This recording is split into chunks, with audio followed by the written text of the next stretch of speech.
Fala galera, professor Dr. Marcelo Silva por aqui.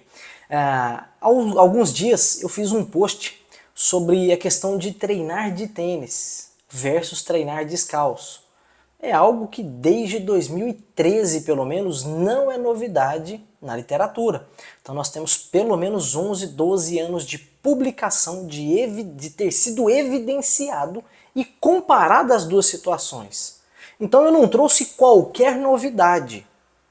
Exceto que entre a publicação dos estudos e o meu respectivo post, houveram vendedores de sapatilha fazendo as suas promoções de que teria que treinar com tênis de solado reto, minimalista ou descalço, e alguns influencers que fizeram ilações e besteiras do tipo: vou fazer um agachamento, aí o cara vai lá faz um vídeo com o pezinho dentro de um saco de jujuba, fazendo algo totalmente sensacionalista, convencendo as pessoas de que aquele cenário era similar aos dos tênis. O que é ridículo. Mas vamos aqui para o vídeo, que eu vou mostrar o vídeo e alguns comentários das pessoas para poder ver a magnitude do sensacionalismo e do sentimentalismo que as pessoas colocaram. O vídeo é esse. Não houve sequer impulsionamento.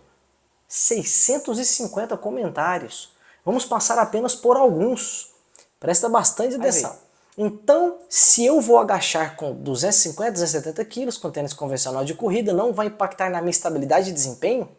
Aí vem, se você estudasse o suficiente, saberia que ele atrapalha tanto a ponto de ser proibido em competições.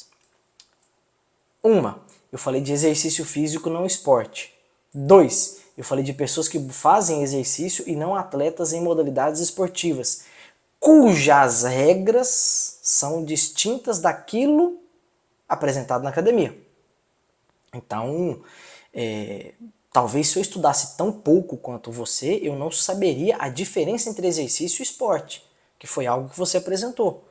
E se eu tivesse ainda falhado miseravelmente lá no meu ensino fundamental, eu não teria conseguido interpretar. E o vídeo ele tem apenas 25 segundos. Então onde é que está a falha? Se o indivíduo não conseguiu entender 25 segundos de informação, aí realmente não tem nada que eu possa fazer. Talvez um curso de português da Cíntia Chagas. Aí vem, né? Fora que eu falei, pô Iago, se você estudasse um pouco mais, teria a mínima educação de perguntar antes de escrever esse tanto de porcaria. Mas cá entre nós, mas cá estamos nós, eu apresentando evidências e você ruminando. Então, aí eu apresentei as evidências aqui, ó. Sato, Sinclair, Valenzuela. E Sato lá de 2013, Sinclair de 2015, Valenzuela de 2021. Aí depois vem, né? De tão bom que bom que não fiz 10% do que você fez, porque se fosse para não estudar e propagar desinformação. Eu apresentei as evidências científicas e quem está propagando desinformação sou eu. Aí veio. Segue estudo conduzido por Eduardo Saramago, doutorando da Escola de Educação Física e Esporte da USP, investigou como o tipo de calçado e o posicionamento da barra influenciam diretamente no equilíbrio e na performance de atletas de powerlifting. Tipos de calçado e posição da barra. Atletas de powerlifting. Fofinho, você não conseguiu entender sequer ainda que nós estamos falando de exercício físico e que eu te entreguei as evidências. Aí você vem. Para o levantamento de peso com a plataforma de 2,7 centímetros comparado com calçados de solado plano. Meu nobre, você tem que estar de salto alto para a face posterior, a parte posterior do seu tênis, ser 2,7 centímetros mais alto do que a parte anterior. Porque se a parte de trás tem 2,7 centímetros, mas a parte da frente tem 1,7, logo nós temos 1 centímetro apenas de desnível. Não precisa ser inteligente para poder saber isso. Então, para argumentar o que você queria, você trouxe uma evidência que não avaliou a comparação de tênis versus sem tênis, não foi feito com indivíduos praticantes de exercício físico, e sim com atleta, e ele ainda usou o tênis com 2,7 centímetros de discrepância entre a parte posterior e a parte anterior, o que não é comum dos tênis de corrida. Eu desconheço qualquer tênis de corrida, se houver, por favor, coloquem aqui no comentário, mas eu desconheço qualquer tênis de corrida que a parte de trás é 2,7 centímetros maior que a parte da frente. Então, Não tem fundamento. Tá? Não. Tem vídeo de gente se machucando por conta da sola do tênis e você vem com esse papinho. Thiago Tifak. Eu gostaria que você trouxesse algum estudo, algum vídeo do indivíduo machucando por causa do tênis, mostrando a causalidade. Por causa disso houve essa lesão. Se você trouxer e for comprovado que foi isso, não for, por exemplo, um indivíduo com baixa técnica, não for, por exemplo, um indivíduo que teve uma lesão de carregamento crônico, ele vem em situação de sobretreinamento a um longo prazo e depois ele ele rompeu um determinado músculo. Nós temos vídeos de indivíduo fazendo levantamento terra descalço e rompendo o bíceps. Se eu fosse fazer um comentário tão sem sentido quanto esse seu, Tifak, eu poderia dizer que os indivíduos lesionaram o bíceps pela ausência de tênis. Seria ridículo, tanto quanto foi esse que você fez. Aí vem, tênis de corrida é alto pra caralho, agacha tudo torto. Qual tênis você está falando, jovem? Porque nós temos tênis baixo, nós temos tênis alto, nós temos tênis com placa de carbono, nós temos tênis com 2 placas de carbono. Existem vários modelos de tênis. De qual que você está falando? Agacha tudo torto. Sinclair, Sato e Valenzuela não reportaram isso. Inclusive, Sinclair ele avaliou e comparou o tênis de corrida da Saucony, que é um tênis de corrida mesmo, da Saucony do modelo. Tem o modelo no próprio artigo, basta você ler o artigo que você vai ver, tá? Se não tiver preguiça, só ler o artigo. E você vai ver que, inclusive, o grau de eversão de tornozelo foi maior descalço quando comparado ao tênis de corrida. Então, se fosse para eu poder falar que agachador do bagarai, eu diria que agachador do bagarai com situação descalço, não de tênis. Mas não leram o artigo. E está em alguns comentários acima. Não leram, não se dão trabalho de estudar. Prefere vir se expor e fazer besteira, falar besteira. Aí vem... Ai, meu Deus do céu. Certas coisas a ciência não ensina, você aprende na prática. Se você realmente acha que agachar, eu não acho. Não acho. Com cargas altíssimas de tênis de corrida não vai impactar na estabilidade, você é leigo no assunto. E foda-se se você fez faculdade. Seus treinos e seu físico já apontam isso. Foda-se se você fez faculdade. Seus treinos e seu físico apontam isso. Tal qual a sua linguagem e sua ausência de argumento apontam que você fugiu da escola ainda no ensino médio, antes do ensino médio. Mas cá estamos nós, você escrevendo besteira na minha rede social. Vamos dando continuidade aqui. Olha o nível que está a galera. Depois dos dados do IBGE que apontam analfabetismo funcional na população brasileira estando elevado, o pessoal vem e reclama. Olha lá. Cara, eu tenho o máximo de respeito, mas nessa tá difícil ficar do teu lado. Eu não pedi cheerleader. Não precisa fazer 10% do que fez e estudou. O moleque, pelo que vi, é powerlifter. Tá, beleza. Então vamos começar a fazer o seguinte. Quando você for falar sobre DST, ao invés de procurar um ginecologista, um urologista, vamos procurar uma atriz ou um ator pornô. Né? Eles usam o badalo e a periquita muito mais do que... Eles usam, na verdade, muito mais do que o urologista ou a ginecologista. Não é? Esse argumento seu é mais ou menos assim. Pô, quando a mulher estiver gestante, não procurem um gineco-obstetra que fez lá 1000 partos, mas nunca o dele. Procurem a sua tia parteira que deu à luz a 5 catarrentos. Vamos melhorar o argumento, gente. Não é difícil. É só fazer o tique e o teco, uma sinapse do tique e teco. A resposta para isso é óbvia. Se é óbvia, apresente os argumentos. A prática responde. Jovem, quem tenta dicotomizar teoria e prática nunca estudou na vida. Os 3 artigos que eu citei são assim mais ou menos, tá? Assim como todos os outros ensaios clínicos randomizados dentro da parte de exercício físico. Os indivíduos foram submetidos a. Se os indivíduos foram submetidos a, logo os indivíduos praticaram aquela determinada coisa, houve um método de mensuração validado para poder respaldar a hipótese previamente apresentada. Qual que é a dificuldade? Todo artigo que eu apresento tem Os indivíduos foram submetidos a. Logo, é prática, princeso. Não precisa nem ser formado, não é? A resposta é óbvia. Exatamente, a resposta é óbvia. Você não sabe o que está falando e a prática não é dicotomizada, não é dissociada da teoria. Só para os indivíduos que não estudam. Torço muito para que não seja... Ih, é personal. Eu estava torcendo para que não fosse. Mas vamos lá. Vejam o comportamento dos seus pés. Por que a ciência não pensou nisso? Vejam. Porra, Sinclair lá usando câmeras em 3D para poder fazer estudo cinemático dentro de um laboratório. Ah, que absurdo. Bastava, vejam. Valenzuela colocaram os indivíduos para poder avaliar a força de reação do solo. Ah, mas por que Valenzuela fizeram isso? Por que eles não foram até você para ver apenas? Né? Até com tônus de sola reta e depois vejam como... Ah não, tá. Eu falei, pô, a fonte, Arial 12. O mais próximo que o cara desse chegou na fonte é fonte Times New Roman. Aí eu falei pro cara, falei, nobre, prática por prática eu tenho 20 anos de sala de musculação trabalhando. Entrei como estagiário, fui professor, fui coordenador e trabalho com mentoria para academia. E o cara me vem entubar essa de vejam, se praticasse. Tá de brincadeira, cara. Aí, cara, rapaz, com 20 anos de sala ainda não aprenderam a ler um texto? Mas pelo visto a prática não é seu forte. Aí viu, mais uma vez, quando uma criança cujo nível intelectual está inferior, ele perde no argumento, resta a ele tentar atacar o mensageiro, em razão da ausência de competência técnica para poder questionar a mensagem. Só uma curiosidade, a afirmação só vem depois de ensaio clínico randomizado? É óbvio. Óbvio. Ou após o ensaio clínico randomizado para você afirmar alguma coisa, ou após muito estudo para você hipotetizar alguma coisa.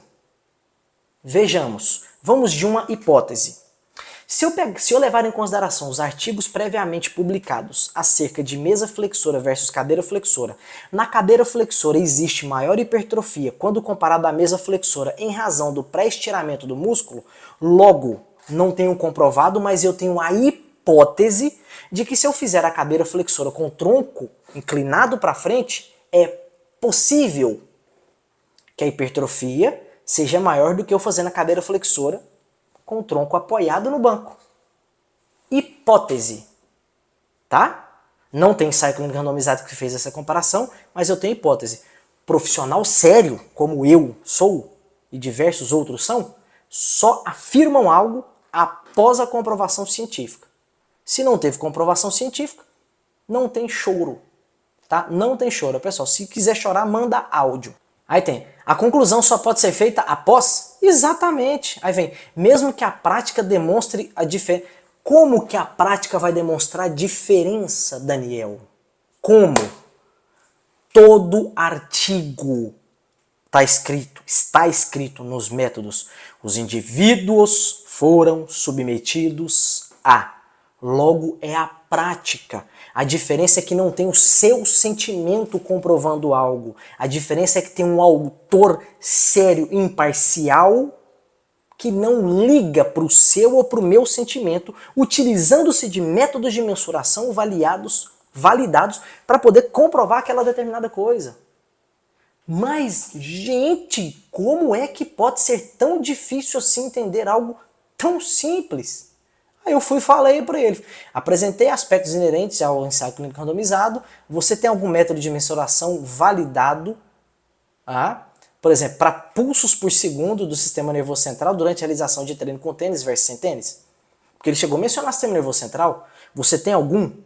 Porque, por exemplo, tem autores que conseguiram fazer rastreamento de unidade motora por eletromiografia de alta densidade e mostraram o aumento da quantidade de pulso por segundo chegando a determinadas unidades motoras que foram previamente rastreadas comparando o HIIT com o treinamento contínuo. Se você tiver um método de mensuração parecido com esse, que realmente avaliou o treinar descalço versus sem tênis, por favor, apresenta pra gente. Eu sou cientista, eu sou professor, eu sou sério. A mim só importa aquilo que foi comprovado. Se não foi comprovado, nobre, porra, deixa o pau quebrar aí. Tá? Aí vem o cara. Melhor é ele discutindo com o Matla e o Iago.